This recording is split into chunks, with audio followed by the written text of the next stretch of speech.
Mambo vipi ewe mwanafamilia yetu na mtazamaji wetu wa nguvu wa Blue House Dex Media.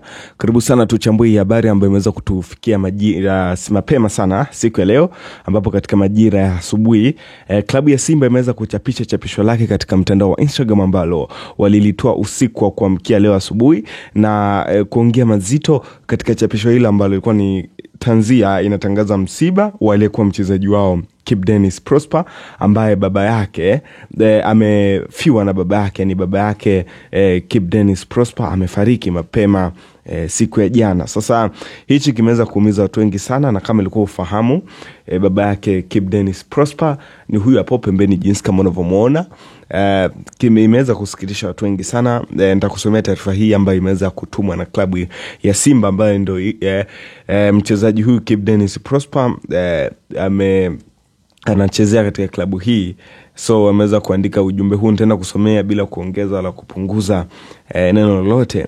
Walianza kwa kuandika neno tanzia, afu akaendelea na kusema kama ifuatavyo: uongozi wa klabu ya Simba umepokea kwa masikitiko taarifa ya kifo cha baba mzazi wa kiungo mshambuliaji wetu Kibu Denis Mzee Denis Prosper kilichotokea usiku huu mkoani Kigoma. Simba inatoa salamu za pole kwa Kibu pamoja na familia nzima ya Mzee Denis kwa msiba huu mzito, na tupo pamoja katika kipindi hiki kigumu cha maombolezo.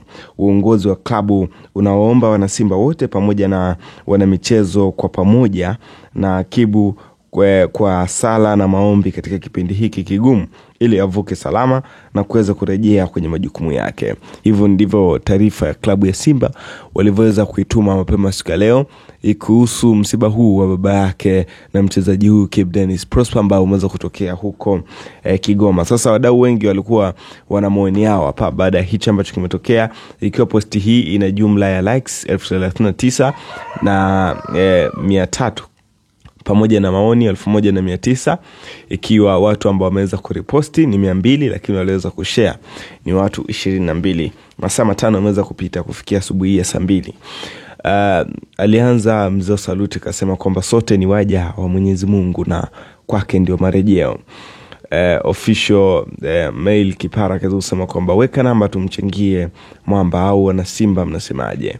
Huu mwingine kaza kusema kwamba mbona hamkutoa kwa wa Tanzania wale. Mwingine kaza kusema kwamba alafu kuna comments za kijinga naziona humu, tofautisheni hii klabu ya mpira na sio ya siasa, mbona mlaumu dini zenu ambazo hazikutoa pole. Huu mwingine kaza kusema kwamba mimi Simba ila juzi shabiki zenu walikufa, hata pole hamna, shida iko wapi? Mnatugawa Tanzania upande wa michezo. Mwingine kaza kusema kwamba kwa hiyo Dennis ndio mtu, ndio maana kwa hiyo Dennis ndio mtu wa maana sana, kafa hawa watizi jinzi sio watu, na hivyo hatusikitiki kwa sababu ya kukataliwa uhai. Simba Sport Club, ni kweli hamjihusishi na siasa, ila mashabiki wenu wanapopata misiba na wao wenyewe ufariki, tafadhali semeni neno la faraja kwao, acheni ujinga kama wa Yanga, bado tunawaamini. Mwisho niseme asanteni kwa moyo 29. Mwingine kaza kusema kwamba rest easy our papa Denis Prosper. Mwingine kaza kusema kwamba sawa, pole Kibu kwa hiyo tanzia, vifo vingine amkuviona. Huu mwingine kaza kusema kwamba Mwenyezi Mungu apumzishe mahala pema peponi, amina. Huu mwingine kaza kusema kwamba waliokufa kwenye maandamano hamkuwaona. Huu mwingine kaza kusema kwamba Watanzania wengine sasa au hawana familia, mnasikitisha klabu zetu. Mwingine kaza kusema kwamba Mungu ampe pumziko la milele. Mwingine kaza kusema kwamba my condolences. Huu mwingine kaza kusema kwamba apumzike kwa amani. Huu mwingine kaza kusema kwamba pole sana Kibu Denis, Mungu akutie nguvu katika wakati huu mgumu ambao unapitia. Mwingine kaza kusema kwamba Bwana alitoa na Bwana ametoa, jina lake lihimidiwe. Hizo ni baadhi ya comments za wadau ambazo walikuwa wanaandika kufuatia chapisho ile ambayo wameweza kutolewa na klabu ya Simba mapema siku ya leo. Wewe unazungumzaje hichi? Shika comment yako hapo chini. Blue House ndio hapa. Mimi ni Alexander Skadrizi.